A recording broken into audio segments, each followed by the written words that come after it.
Hey ghouls and gals, welcome back to my channel. My name is Taylor and today's video is going to be another installation in my vlog series where I am reading my way through Mother Horror's book, 101 Books to Read Before You're Murdered. Today's theme is going to be grief horror. Mother Horror says, most of the horror authors I've interviewed or talked to over the years have said that the thing that scares them the most is losing a loved one or watching them suffer through something awful. These are such big feelings and we all wrestle with them. The comfort of reading about it in horror fiction is that it's a safe, welcoming place for me to engage in these thoughts from a distance. It's a communal way of exchanging our fears and anxieties about grief, loss, and death without the risk of actually going through a tragedy. Or, for people with such experiences, it's a way to relate. Horror is cathartic and healing in ways that other genres can't even come close to being. I definitely could not agree more with that statement, with that assessment of how horror fiction can be a great medium to deal with the trauma and the tragedy of the human experience. There are 6 book recommendations in this section. I have read one of them and I actually really enjoyed it. So that would be I'm Thinking of Ending Things by Reid. This came out in 2016. And I actually read this book when I graduated college and I was starting to get really into reading again. I have always been a really big reader. There's never been a time in my life where I've just not been reading, but college was just a super busy time for me and I had to read a lot for my classes and my assignments. So graduating, it was a great opportunity to be able to read for fun and enjoyment again. And that was when I started getting really involved with Bookstagram and BookTube and getting recommendations from other people. And I'm Thinking of Ending Things had just come out around that time and it was getting so much buzz. And I remember picking this book up and flying through it. I thought it was such a wild story and just the twists in this one were so jaw-dropping, and I remember feeling like very scared and just so engrossed in this book that I was just so happy to be reading again for fun and being able to find books like this one that I could fly through. So for this one, the least amount of information that you know about this one, the better you are going to be. But at the start of this one, we are following a couple, a woman and her partner, and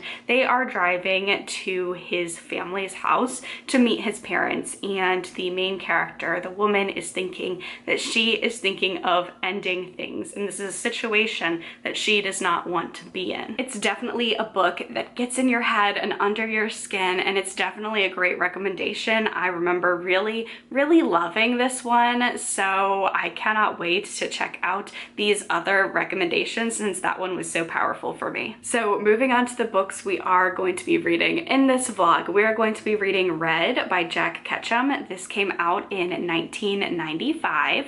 We're going to be reading Red X by David Demchuk. This one came out in 2021. The next book I'm going to be reading is Rites of Extinction by Matt Serafini. This one came out in 2019. I will also be reading Full Immersion by Gemma Amor. This one came out in 2022. And then last but not least, I'll be reading The Last Days of Jack Sparks by Jason Arnopp. This one came out in 2016. So I think for this vlog, we are going to start off with Full Immersion by Gemma Amor. This is an author that I have heard so many good things about, and I think it would be the perfect author to kick off this vlog with. Mother Horror says, in a world where everything tries to kill us, women survive.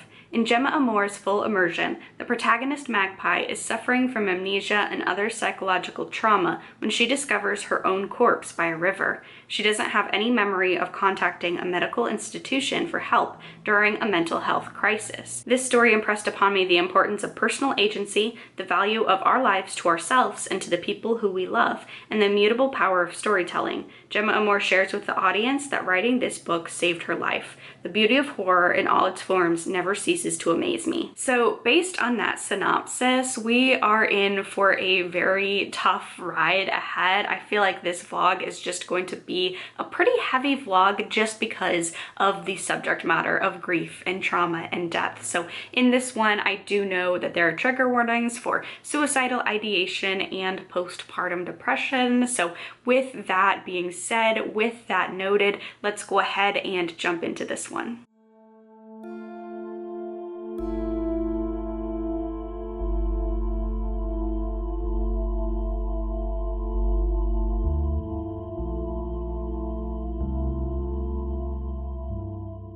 So I am now currently about 45% of the way into Full Immersion by Gemma Amor, and I'm really enjoying this one so far. This is such a great start to this vlog. Obviously, this vlog is all about grief horror, so these books are going to tackle some pretty weighty subject matter, and this one is no exception. We are following main character Magpie, and this story starts with Magpie discovering her own body alongside the river, and she has discovered that her body has died by suicide, and she has to try and come to terms with this and figure out like what is going on. However, we as the reader also get a glimpse into what is happening, because before this happened, Magpie signed up for an experimental treatment to try and help her find a will to live, treat her depression. At the start of this book, Magpie has tried everything. She's tried medications, she's tried different types of therapy, even the more experimental stuff, and nothing has worked. So she has one last desperate shot to try this very experimental program that deals with full immersion, and that is essentially a team of researchers and psychologists put the person into a kind of like a dream state, but a dream state that they control, so they can kind of try to have this full immersion experience and have Magpie go through this very interactive healing process. The goal of this process that feels like a real experience, even though Magpie is safely within a dream and the people can like monitor what is going on, it's very fascinating. It's almost like a mix between lucid dreaming and the most realistic virtual reality you can imagine. So they are all trying to help Magpie get better. Magpie wants to get better. She does not want to die by suicide, but she feels like she has no other choice. She's wrestling with the loss of her child, and that's just, it's a lot. So Magpie starts this experimental treatment. It seems to be working. However, something starts going wrong. Little things start going wrong. Magpie realizes that she can alter things throughout this full immersion process, which she should not be able to do. And then the researchers on the other side who are watching, who are monitoring Magpie, start seeing things from her full immersion that should be just contained within her head kind of express themselves and manifest in the physical world around them. And there's also potentially a creature, a figure that is looming, that is entering this full immersion dreamscape, that is maybe potentially after Magpie. So I am really enjoying this one. I did stop a little bit before the 50% mark because I have a feeling something is going to happen really soon within this narrative, and I just feel like once that happens, once something comes to an end, I'm being very vague to not spoil anything, once a certain realization is hit, I think this one is going to be very impossible to put down for me. So I'm really enjoying it. It definitely does deal with some dark subject matter, and in fact, Gemma Amor says in the author's note at the very beginning of this book that this is such a personal book for her, and this book, writing this book, actually helped save her life. So while the topics, the subject matters are really dark, having to deal with pregnancy and child loss and all of that sort of arena of grief, I think that this could be a really healing book, because it was apparently a really healing book to write. So this does deal with some very dark topics, but I'm really loving Magpie as a main character, and I just think the setup of this with the dream sequences, with the almost kind of like virtual reality video game horror, a little bit kind of combining that with mental health and grief horror, I think is making for such an interesting story.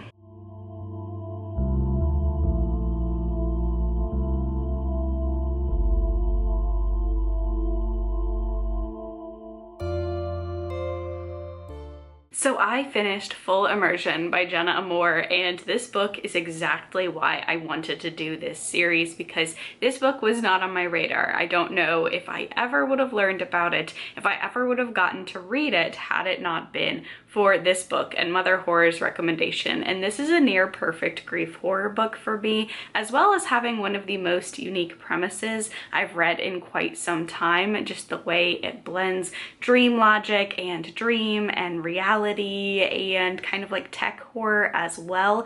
It does all of that while tackling grief in just such a gorgeous way. This is definitely a book that showcases the beauty in horror and the beauty of what horror can do, as Gemma Amor wrote this as a kind of therapy. And I feel like even though the topics are very dark in this one, this could also be a very therapeutic book for other people, realizing that they are not alone. And honestly, I feel like someone like Mike Flanagan could do a great series adaptation of this one, because it really blends the heartfelt moments. There are like some monologue moments that would be great flanologues like he's well known for, and just has like some little funny moments as well. The character work in here is great. It's a very character forward story, and just blending all of that but with some very scary horror imagery. There were moments throughout this experiment, throughout this book, that were very creepy to read as well. So this was definitely a hit,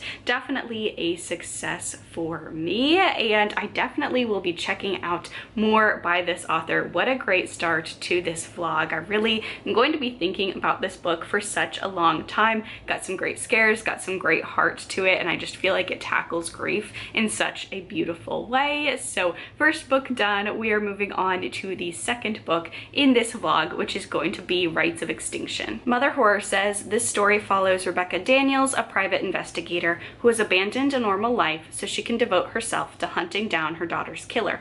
The author does an excellent job of slowly unpacking the circumstances of the murder of Rebecca's daughter throughout the book. Investigating this case has become her therapy, her coping mechanism instead of processing grief. However, this isn't just a revenge story. The people that Rebecca encounters bring her closer to knowing what happened, but this knowledge comes at a price. Rites of Extinction is as dark and disturbing as it gets. So, two stories about mothers dealing with grief relating to the death of a child. So that's gonna be pretty weighty, but I am looking forward to reading Rites of Extinction. I'm gonna go get to reading. This is a shorter novella, so I'll just be reading the whole thing, and then I'll check back in later with a review.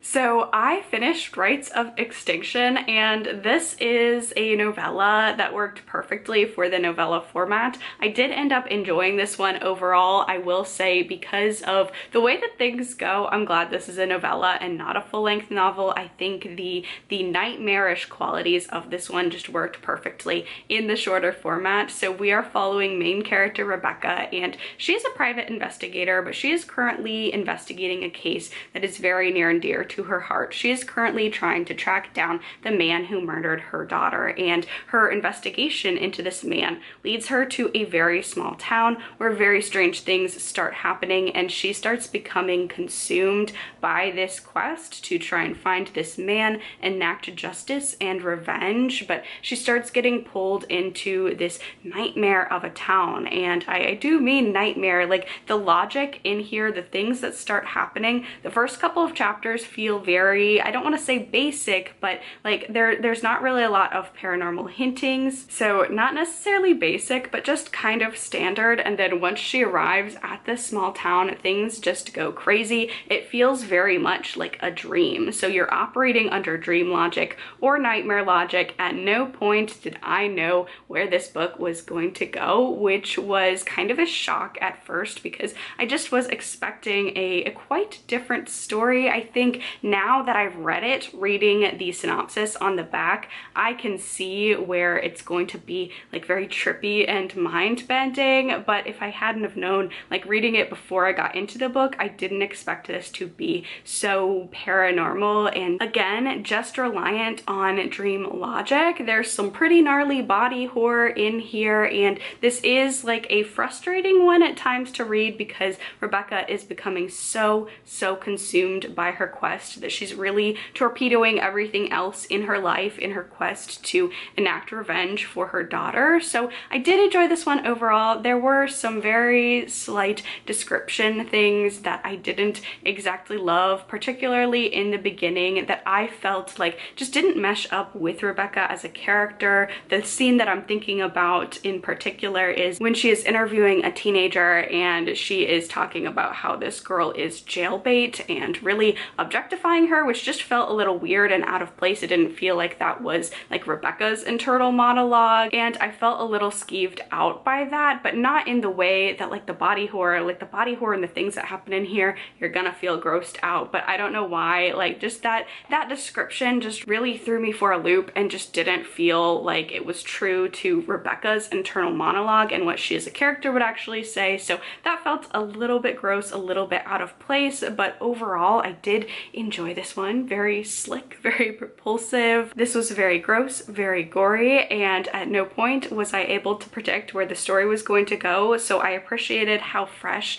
and original this one was, and I'll definitely be checking out more by the author because there was just something about this one that was just really hard to tear my eyes away from, but in like a very gross body horror, crazy, mystical, paranormal type of way. So I did end up overall enjoying this one, and now we are moving on to the next book in the vlog, which will be Reid. Mother Horror says Reid is the oldest book on this list, but that's because she's trying to save your soul right now. You're welcome. Stick around in horror long enough and you're going to start hearing the name Jack Ketchum. Reid is difficult because there's a brief scene of senseless animal cruelty right in the beginning. That's not a spoiler. This act of violence is the catalyst for the rest of the book. In perfect, masterful storytelling, the reader is a witness to a horrific crime committed against a man and his furry best friend, but Avery Ludlow isn't going to let it go. I was unprepared for how much emotional investment would be required of me, and this one does hurt, but the feelings are rich. Worth it. So I am intrigued to read this one. It came out in 1995, so this book is exactly as old as me, so I'm really excited to dive into it. I have heard so much about Jack Ketchum and I've never picked anything of his up yet, so looking forward to diving into Reid. I'm gonna go get to reading. I'll check back in later with a reading update.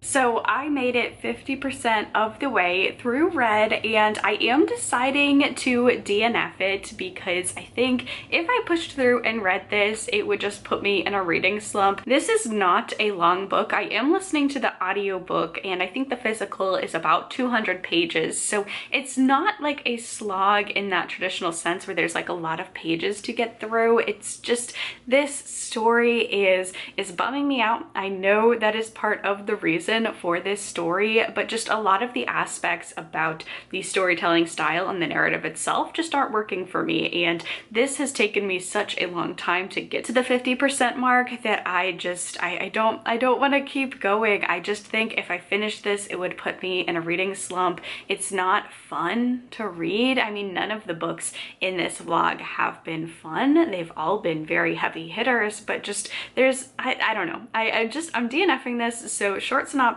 about this one. We start off the book. We are following main character Avery Ludlow, and he and his dog are fishing. And on this fishing expedition, this is not a spoiler, this is what kicks off the story. Like on page 2, this happens. A group of kids, teenagers, shows up threatens Avery and then shoots his dog for no reason. And this whole story is about Avery trying to get justice for his dog. Now, I know this one is a very tough book to pitch and to sell because a lot of people, understandably so, don't want to read about this. A lot of people, like, that's their line. There's even a whole website dedicated to content warnings of all kinds, but it's called Does the Dog Die? So it's dog death is a very like common trigger for people. Even in the horror community, a lot of people, if they know there's going to be graphic animal violence or the death of a pet, like a dog or a cat, they don't want to read it. Totally understandable. That's actually not something that bothers me in terms of the sense of a trigger. It does bother me in a book. It's obviously a very cruel action, but it's not an automatic DNF or a trigger for me like some other content is for me. Now, for this one, I will say the dog death, it's very short and it's right at the beginning. It's not long and drawn out, and it's not like a very lengthy, really descriptive, gratuitous violence kind of scene. But just why I'm DNFing this one is just because it's a narrative that doesn't tend to be my favorite. So we're following Avery as he is trying to get justice for a loved one. I don't tend to love the, I mean, it can be women too, but I don't love the man who is seeking revenge for a murdered loved one. It's usually a wife or a daughter, but like there's a whole genre, especially in movies of this, where it's just a lone man who has to take justice for a wrong done to one of his loved ones. In this case, it's a dog, and I will say it's very heartbreaking going up against this system because this dog is Avery's life. It's a lot of his life. It's his companion.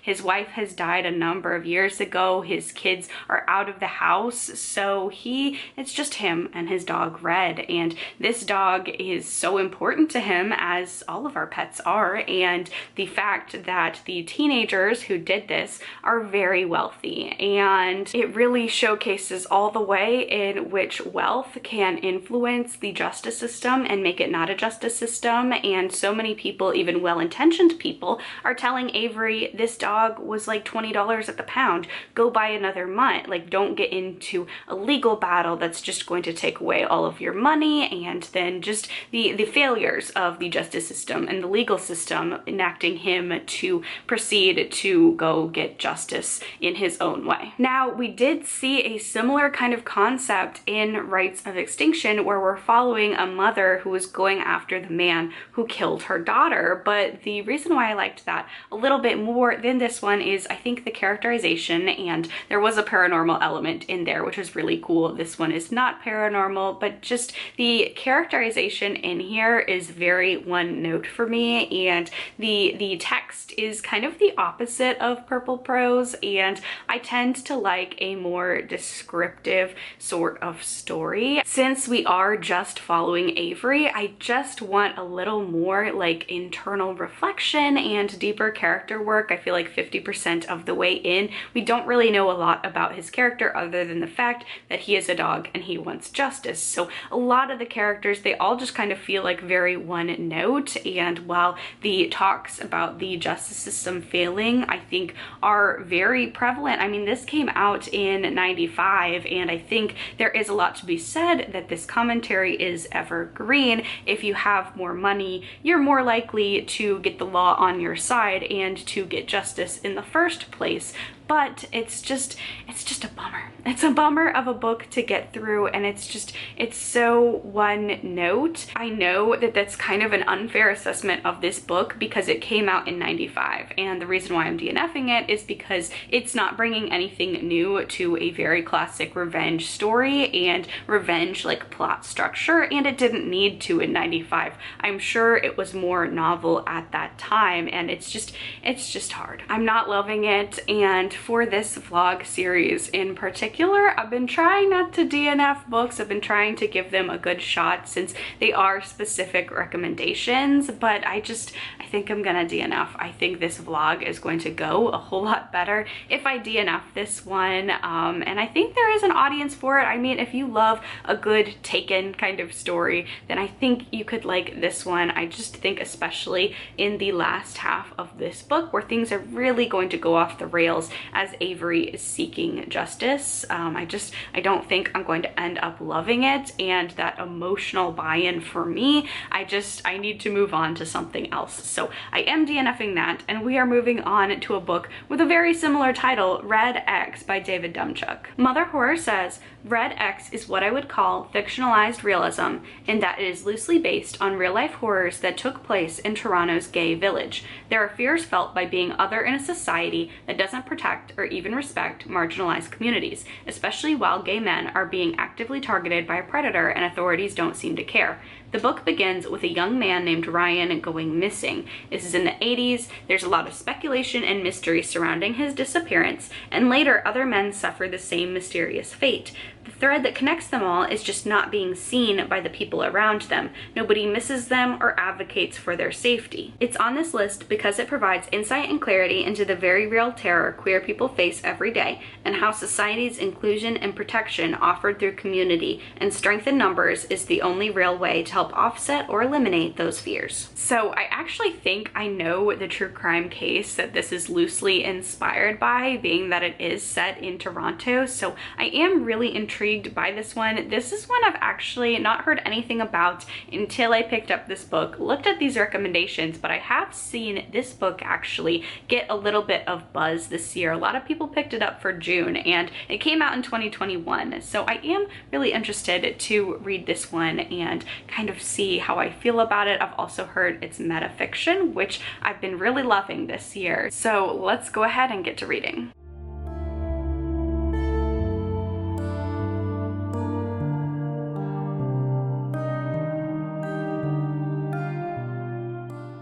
So I am about 50% of the way through Red X, and I'm gonna be honest, I'm having a hard time with this one.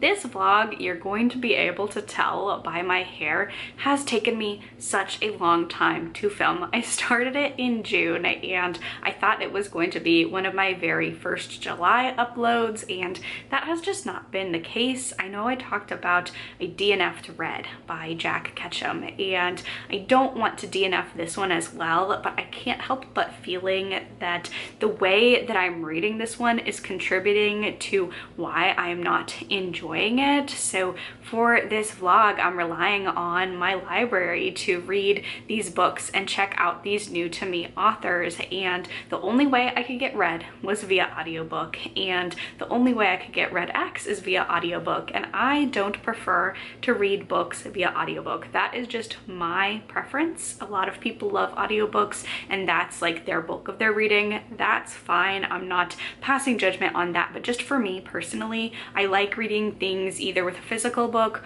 or an ebook rather than an audiobook. It's just a better reading experience for me. When I'm listening to an audiobook, it's a book that I've already started physically, and I just want to continue on with the story while I'm doing laundry or commuting or something, or it's if I want to get the pronunciations of something like a fantasy novel. It is very rare that I start and finish a book and read it purely via audiobook, so I am worried that that is kind of contributing to my struggle with this one. I've had to renew it at the library a couple of times, and I'm just torn because it's fine, it's going fine, but I am kind of in a slump for this vlog in specific, just because it's grief horror. So that on its own, I took a lot of time. I had planned out a lot of time in between reading these books because I knew they'd probably be heavier, so it's taken a long time for that. However, the combination of back-to-back audiobooks, both Red and Red X,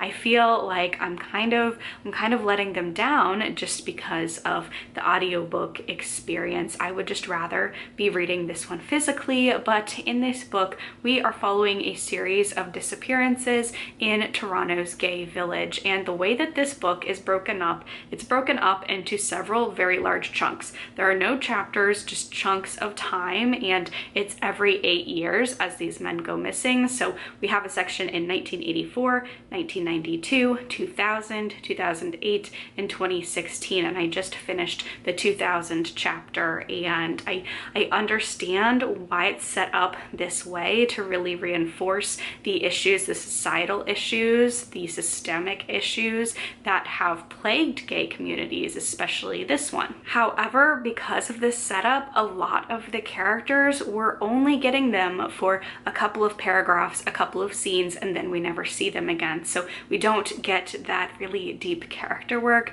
that I love. And then at the end of every single section, we also get the author David Demchuk talking about his own experiences around, like kind of around that time period that just took place, and then just also his experiences as a gay man living in Toronto, living in the Toronto area, being impacted and having loved ones go missing, and the police not really caring to investigate. The story that is being told is an interesting one and an important one, and it's talking about how something could stalk the streets of a neighborhood for years and years and years, and no one really care or notice that these men have gone missing, and the grief that spreads these ripple effects throughout an entire community as the community is watching members of their community get hunted down, and no one but them really cares to investigate and figure out what happened to them. So that's heartbreaking. That's a really engaging story to read. I want to read that story. It's not the story that I'm reading that I'm having a problem with. It's just the way that this is chunked up, and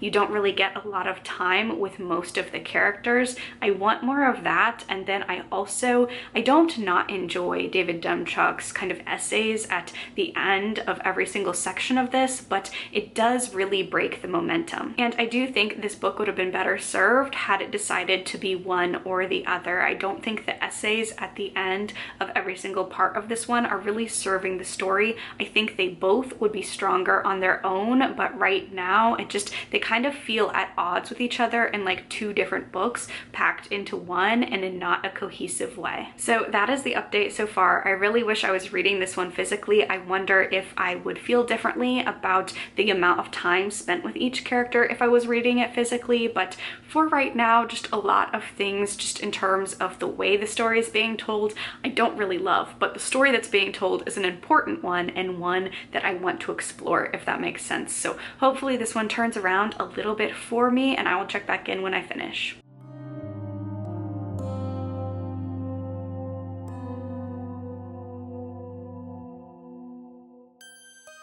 So I finished Red X, and this is one where I really appreciated the story and the ideas and the storytelling, but just the execution was not my favorite. I think for this one, I'm not going to re-add it back to my TBR, but I am going to put a pin in it for later, and maybe in like 5 or 10 years or so, revisit this one, try to read it physically, because I have to wonder how much the audiobook impacted my enjoyment. Not to say it's a bad audiobook, but just my preferences for reading and engaging with books. I don't prefer an audiobook only experience, so there is always that is coloring this review, but just overall, I just thought that the balance of the metafiction parts and then the fiction parts, I just thought it was a little bit whiplashy, and the time jumps and also the author metafiction at the end of each section, I feel like really killed a lot of momentum. There are some creepy moments in here. There are moments of greatness that I wish the whole entire book would have been like, but unfortunately I just felt like this one also had kind of an abrupt ending, and it did just feel a little bit like this book just ends. The ending was a bit anticlimactic. I also don't agree with the author's proposed thesis in the metafiction parts that horror media is inherently conservative. conservative. I don't think that is the case. I think he made some good points, obviously, with the way that older movies depicted queer and trans people, but just to say that overall it's conservative, I don't think that's the case. And of course, our opinions could be different because I do believe we are two different generations, but just some of the examples that he used, like the Babadook, for instance, like I feel like we have two very different takeaways of that film. Like the Babadook being a gay icon was born out of a meme because Netflix accidentally put it in their Pride collection one year. Like that movie wasn't saying that the Babadook was queer. So I think those were two very different interpretations of that movie and then some other movies, but that was the metafiction part, not the fiction part. What I thought this book did really well was engaging with an entire community and really exploring when one person goes missing, the ripple effects that it can have on a community. And I thought this also captured in a fictional way with this monster the ever-present fear and just overall grief that things like the AIDS crisis had on the queer community, because even during that time, if you were really lucky enough and you didn't know anyone or were affected by AIDS personally, it was affecting your community. So that just overall sense of grief for an entire community, I thought this book captured really well. I would check out, and I do want to check out, this author also has The Bone Mother. I do want to check out more by this author, hopefully read it physically. And again, I'd like to revisit this in the future and maybe see how much the audiobook impeded my enjoyment of this one. So that's this book. We are now moving on to the last book in this vlog, which is going to be The Last Days of Jack Sparks by Jason Arnopp. Mother Horror says, "This is the book I refer to whenever people claim that protagonists have to be likable for the book to be enjoyable. The main character Jack Sparks is many things, but above all else, he's a narcissistic, egotistical asshole. The formatting of this book is extremely experimental and relies on readers engaging with it differently than they would a traditionally narrated linear story. It's formatted as a manuscript that Jack wrote while researching the occult for his new book, only it remains unfinished because he dies. As Jack's brother reads through it, making notes, it becomes tragically clear that Jack was obsessed with maintaining his online persona, much to the detriment of his real-life relationships." In her write-up for this book, Mother Horror calls this a found footage book, so that's a super big buzzword for me. It's also dealing with the occult and exorcisms, so I am pretty excited about this one. This book has actually been on my TBR for a while, and I'm really excited to finally get around to it.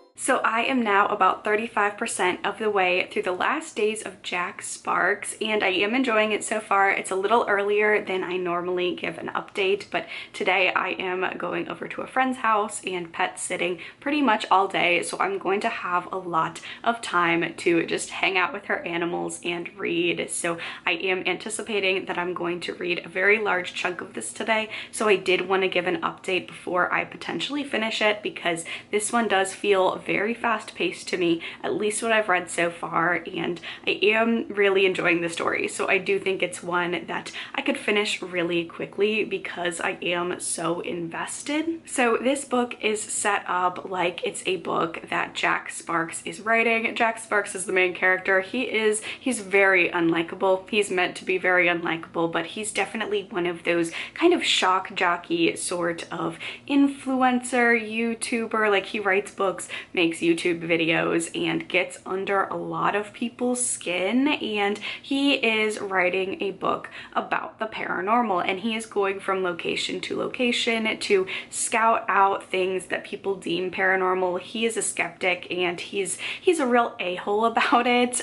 He's not someone who's like, I don't believe, but I'm curious to hear what you believe. He's very mocking towards the whole process, but he's writing a book about the paranormal, and the book is this book that he's writing. However, in the prologue, and of course by the title, you learn that something horrible has happened to Jack Sparks and that he has passed away somehow. The intro is written by his estranged brother and is talking about how they kept most of the text that Jack Sparks had already written, and then they just added some context and filled in the gaps a little bit. So those aspects feel very much like a found footage movie when you get like that title scroll or like a lot of words before the movie actually starts saying this was the only footage recovered of such and such. So we get that disclaimer before the book starts, and then chapter 1 kicks off with Jack attending an exorcism in Italy,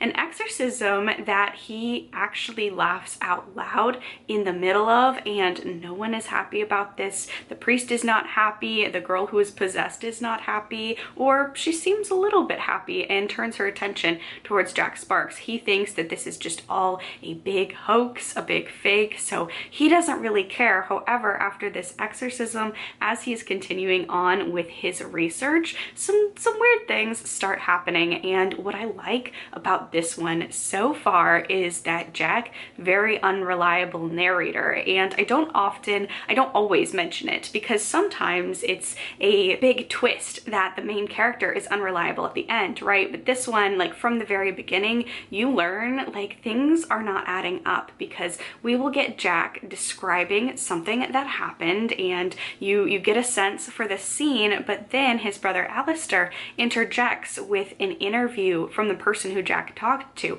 and they give their account of how that interview went down, and it's vastly different. It's vastly different. He's talking to all these people who interacted with Jack in the last days of his life, and they all have completely different things to say about how things happened and how he was acting. So immediately you have two very different pictures of the same events, and you're trying to figure out, you know, how much of it is Jack just trying to play it up for his book and make himself sound like a really cool main character in his own book, or how much of it is being impacted by the increasingly strange and terrifying paranormal phenomena that is starting to happen around him. So I'm having a really good time with this one so far. I love like the found footage-esque elements where we have interviews and descriptions of video. I like that mixed media sort of format, and then I also really enjoy the possession story that is going on as well.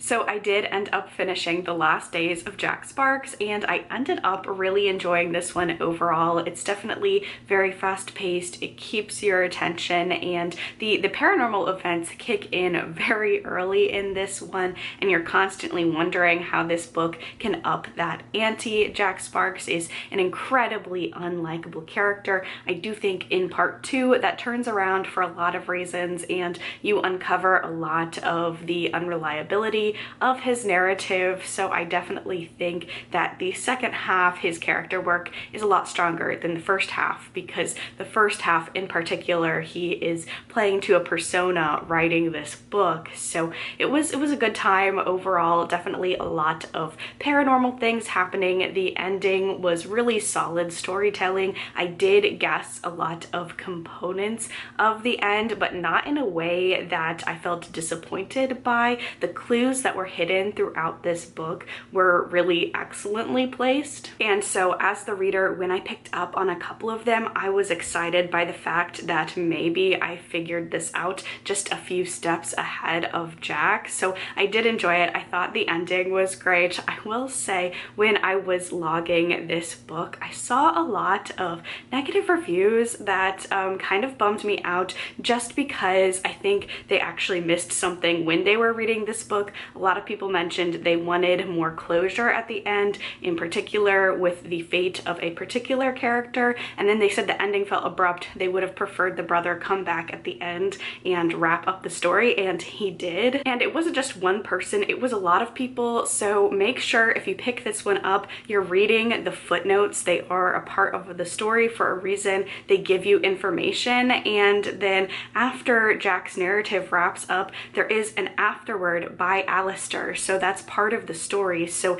don't skip that. That's still a part of the story, and I think it addresses a lot of concerns. I was seeing in some reviews that people said it felt incomplete, and I think that's because they skipped the afterword, maybe because they thought it was just an author's afterword, but it is a part of the story, so I definitely can see how people wouldn't like this one because Jack is just so annoying as a main character. He's the kind of annoying, especially in part 1. He's a very staunch atheist. He does not believe in any of this paranormal happenings, any of these ghosts or religious type of things, and I think very early on in the narrative he gets evidence that most of us, even the atheists among us, would be like, oh, that's supernatural. There's no other explanation for that, and he continues to deny for a really long time, but I did enjoy this one. I thought the second half overall was a more enjoyable time because the paranormal aspects really ramped up, but I did miss the first half. We got a lot more of the epistolary, we got a lot more of different interviews interjecting and not corresponding with his story. That was kind of dropped as the second half went on. We got primarily Jack's story and just like 1 or 2 interviews or interjections from other characters. I wish that would have been just as strong in the second half as the first half, but overall this is a pretty great story. A lot of it takes place on Halloween, so this could be a great horror to pick up this fall. I love a possession story, and for a story like this, the unlikable main character I think did add to the story. There was a reason why he was the way he was, and it was explored throughout the book, so overall I had a good time with this one, and I cannot wait to check out more from the author. And with that, that is the end of this vlog. This vlog has taken such a long time to film. I actually looked when I was putting some footage in, compiling it all together. The beginning of this video, my hair is orange. Like,